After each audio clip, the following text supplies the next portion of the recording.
જો તમારે કાયમ તાજુમાજુ રહેવું હોય ને તો મેથીને ખૂબ જ ફાયદાકારક માનવામાં આવી છે. મેથીના દાણા કે લીલા પાનનું સેવન સેહત માટે લાભકારક છે. તો આજે આપણે મેથીના 1 કિલો લાડુ બનાવીશું, જેના માટે મેં અહીં પરફેક્ટ માપ આપેલો છે. તો તમે અહીં જોઈ શકો છો કેટલા સોફ્ટ લાડુ થયા છે. આમ તો મેથી કડવી હોય, પણ વિડીયોમાં બતાવેલા માપ સાથે તમે બનાવશો ને તો લાડુ કડવા નહીં લાગે અને એકદમ ટેસ્ટી લાગશે, જેથી ઘરમાં નાનું બાળક હોય ને તો એ પણ આરામથી ખાઈ શકશે. આયુર્વેદમાં ઔષધિ તરીકે ઉપયોગી મેથી ખાવાથી શરીરને અનેક રોગોથી દૂર રાખે છે. રોજનો એક લાડુ નાનું બાળક, વડીલ કે મહિલા માટે અત્યંત લાભદાયી છે. આમ તો વર્ષોથી આપણા ઘરમાં ડિલિવરી પછી તો ખાસ આ લાડુ ખાવાની સલાહ અપાય છે. આ લાડુમાં આપણે એવી બધી વસ્તુ ઉમેરેલી છે ને કે જે તમારી ઇમ્યુનિટી બૂસ્ટ કરશે, ઠંડીથી બચાવશે, શરદી, કફ, સાંધાના દુખાવામાં પણ રાહત આપશે, સાથે નવી સ્ફૂર્તિનો સંચાર કરશે. તો ચાલો આજે એકદમ સરળ રીતના મેથીના લાડુ બનાવીએ. હવે તમે જ્યારે મેથીના લાડુ બનાવો ને ત્યારે બધી વસ્તુને તૈયાર કરી લેવી. તો 1 કિલો લાડુમાં આપણે 50 ગ્રામ મેથીનો ઉપયોગ કરવાનો છે. આ પરફેક્ટ રેશિયો છે જેનાથી લાડુ એકદમ ટેસ્ટી બનશે. મેથી સાથે અડદ લીધા છે. તો મારી પાસે આખા અડદ હતા. તમારી પાસે અડદની દાળ હોય તો એ પણ લઈ શકાય. તો હવે આ બંને વસ્તુનો આપણે પાવડર કરી લેવાનો છે. જો તમને કરિયાણા સ્ટોર ઉપર તૈયાર મળે તો તમે તે પણ લઈ શકો છો, પણ મેં અહીં મિક્સરમાં દળી લીધી છે. તો તમે અહીં જોઈ શકો છો મેથીનો પાવડર અને અડદનો લોટ તૈયાર કરી લીધો છે. આ બંને પાવડર તમે થોડા કરકરા દળો ને તો પણ ચાલે. હવે મેથી અને અડદ સાથે આપણે ટોપરું અને ગુંદ લેવાનું છે. હવે જે ટોપરાના કાટલા આવે છે એને ઝીણી ખમણીથી ખમણી લીધા છે. હવે આ લાડુ તમે સુવાવડી સ્ત્રી માટે બનાવતા હોય ને તો ટોપરું અને ગુંદ તો ખાસ ઉમેરવા. નાના બાળકો માટે પણ ટોપરું ખૂબ ફાયદો કરે છે. સાથે હવે અહીં 50 ગ્રામ જેવો બાવળિયો ગુંદ લીધો છે. આ બંનેનું વજન 50-50 ગ્રામ છે. હવે આ બધા સાથે મેં સૂંઠ, ગંઠોડા અને ખસખસ લીધી છે. તો 2 ચમચી જેવી સૂંઠ લીધી છે, 2 ચમચી જેવા ગંઠોડા જેને પીપરી મૂળ કહેવાય છે, અને 1 ચમચી જેવી ખસખસ લીધી છે. જો સુવાવડી સ્ત્રી માટે બનાવી રહ્યા છો ને તો કાટલું પાવડર લઈ શકાય, થોડી હળદર લઈ શકાય, સુવાદાણાનો પાવડર લઈ શકાય, એ બધું તમે ઉમેરી શકો છો. હવે અહીં આપણે ડ્રાયફ્રૂટ્સ લીધા છે. ડ્રાયફ્રૂટ્સનો આપણે અહીં ભરપૂર ઉપયોગ કરવાનો છે. કાજુ ઓછા લેવાના છે, બદામ અને પિસ્તા ઝાઝા લેવાના છે, સાથે મેં થોડી દ્રાક્ષ પણ ઉમેરી છે. અહીં કુલ 150 ગ્રામ જેવું ડ્રાયફ્રૂટ લીધું છે. શિયાળામાં ખાસ ડ્રાયફ્રૂટનો ઉપયોગ કરવો જોઈએ. હવે અહીં આપણે મેથી, અડદ અને સાથે ઘઉંનો લોટ લેવાનો છે. તો મેં અહીં 125 ગ્રામ જેવો ઘઉંનો લોટ લીધો છે. આ કરકરો નથી, ઝીણો લોટ જ છે, જેમાંથી આપણે રોટલી બનાવીએ છીએ. અહીં બધી જ વસ્તુનું માપ મેં ડિસ્ક્રિપ્શન બોક્સમાં આપેલું છે, તો તમે ત્યાંથી જોઈ શકશો, જેથી તમારા પરફેક્ટ લાડુ બને. હવે લેવાના છે ગોળ અને ઘી. તો અહીં આપણે દેશી ગોળનો ઉપયોગ કરીશું. આ ગોળ અહીં સોફ્ટ છે. હા, વધારે પડતો ઢીલો ગોળ અને કાળા ગોળનો ઉપયોગ ના કરવો. હા, કઠણ ગોળ હોય ને તો ખમણીને તૈયાર જ રાખો. અહીં મેં 350 ગ્રામ જેવો ગોળ લીધો છે. હવે સાથે 300 ગ્રામ જેવું ઘી લીધું છે. વાટકીના માપથી જોઈએ તો આપણે જે વાટકીથી ઘઉંનો લોટ લીધો છે એ જ વાટકી ભરીને ઘી લીધું છે. અને વજનમાં જોઈએ તો 300 ગ્રામ જેવું ઘી છે. સાથે ગોળ પણ 350 ગ્રામ જેવો છે. હવે બધી જ વસ્તુનું માપ મેં પરફેક્ટ રીતના બતાવી દીધું છે. તો આ બધી જ વસ્તુ તમારે સૌથી પહેલાં તૈયાર કરી લેવાની છે. બધી વસ્તુ તૈયાર થઈ જાય પછી આપણે લાડવા બનાવવાનું શરૂ કરીશું. તો સૌથી પહેલાં શરૂઆત કરીશું મેથી પલાળવાથી. મેથીના લાડવા બનાવવા હોય ને તો સૌથી પહેલાં મેથીને ગોળ અને ઘીમાં પલાળી દેવી. તો મેથી એક વાટકામાં લઈ એમાં થોડું ઘી અને ગોળ થોડો ઉમેરી દઈશું અને મિક્સ કરી લઈશું. અહીં મેથી, ગોળ અને ઘીને મિક્સ કરીને થોડીવાર રાખી દઈશું. 15થી 20 મિનિટ માટે રાખી દઈશું, જેથી સરસ રીતના મેથી છે એ પલળી જાય. મેથી અને ગોળનું કોમ્બિનેશન છે ને એ શરીરમાં સિમેન્ટ જેવું કામ કરે છે. એટલે તમારા હાડકાં દુખતા હોય, ક્રેક આવી હોય, સાંધા દુખતા હોય તો ગોળથી બનાવેલા મેથીના લાડવા જરૂર ખાવા જોઈએ. હવે મેથી પલળે છે ને ત્યાં આપણે બીજી તૈયારી કરી લઈએ. તો આપણે બધી વસ્તુને ઘીમાં તળી લેવાની છે. તો એના માટે મેં મોટો ત્રાસ લીધો છે, જેમાં આપણે બધી વસ્તુને કાઢતા જઈશું. તો સૌથી પહેલાં આપણે ગુંદને તળી લેવાનો છે. તો અહીં મેં મોટી લોખંડની કડાઈ લીધી છે. કડાઈ થોડી મોટી લેવી, જેથી તમને બધી વસ્તુ મિક્સ કરતા ફાવે. હવે ગમે ત્યારે તમારે કોઈ પણ વસાણું બનાવવું હોય, અડદિયા બનાવવા હોય, લાડવા બનાવવા હોય, ત્યારે લોખંડની કડાઈનો ઉપયોગ કરવો, જેમાંથી તમને નેચરલ આયન મળે છે. તો હવે કડાઈમાં આપણે થોડું ઘી ઉમેરી દઈશું. તો ગુંદ તળવા માટે આટલું ઘી પૂરતું છે. તો ઘી થોડું ગરમ થઈ જાય એટલે આપણે એમાં થોડો થોડો ગુંદ ઉમેરીશું. અહીં ગુંદ તળતી વખતે ખાસ ધ્યાન રાખવાનું છે. જો ગુંદ અંદરથી કાચો રહી ગયો ને તો ગુંદ મોઢામાં ચોટશે અને લાડવા ખાવાની બિલકુલ મજા નહીં આવે. એટલે એકદમ ધીરજ રાખીને તમારે આ ગુંદ તળવાનો છે. મેં જ્યારે ગુંદપાકનો વિડીયો તમારી સાથે શેર કર્યો ત્યારે એમાં પણ કીધું હતું કે ગુંદપાકમાં ગુંદ જ મેઇન ઇન્ગ્રીડિયન્ટ છે. જો ગુંદ સરખો તળેલો નહીં હોય તો ગુંદપાક બગડી જશે. તો જ્યારે તમે કોઈ પણ વસાણામાં લાડવામાં ગુંદ ઉમેરો ને ત્યારે એકદમ સરખી રીતના તળાવવો જોઈએ. અંદરથી બિલકુલ કાચો ન રહેવો જોઈએ.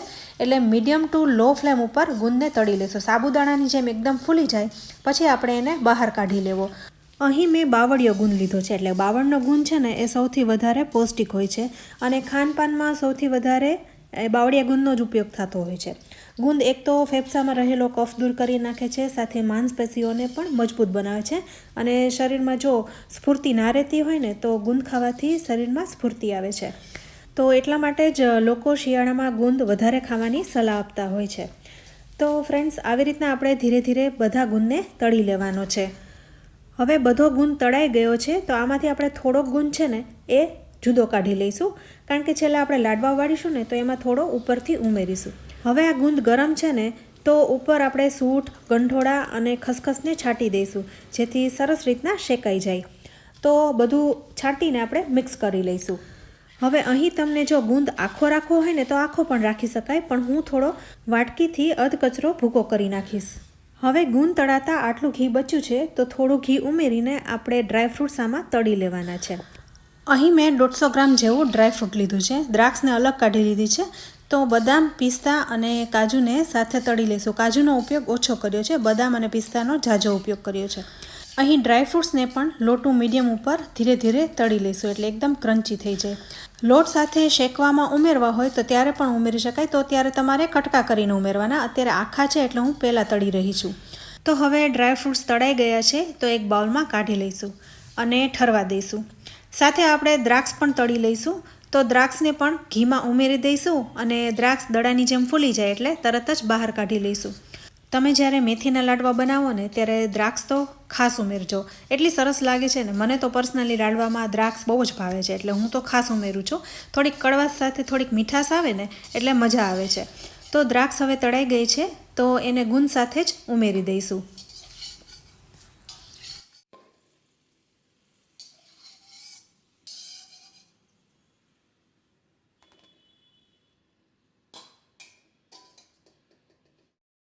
હવે આ ડ્રાયફ્રૂટ્સ છે એ ઠરી ગયા છે તો એને નાના ટુકડામાં કાપી લઈશું.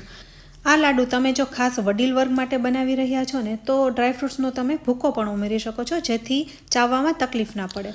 હવે બધી જ વસ્તુ તળાઈને રેડી થઈ ગઈ છે તો છેલ્લે શેકવાનો છે લોટ.